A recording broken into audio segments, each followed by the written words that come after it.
হোসাইন রাদিয়াল্লাহু আনহুকে কারবালার ময়দানে শহীদ করা হয়েছে, এই ব্যাপারে কাকে দোষারোপ করতে হবে, ইয়াজিদকে নাকি কুফাবাসীকে?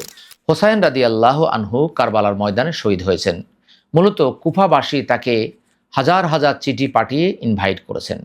তিনি যখন তার ভাই মুসলিমকে পাঠিয়েছিলেন, চাচাতো ভাই, তিনিও ভালো অনুকূল পরিবেশ দেখে তাকে চিঠি পাঠিয়েছিলেন যে আপনি চলে আসুন। হোসাইন রাদিয়াল্লাহু তাআলা আনহু যখন তিনি এলেন, তখন তারা 180 ডিগ্রি ঘুরে গেল।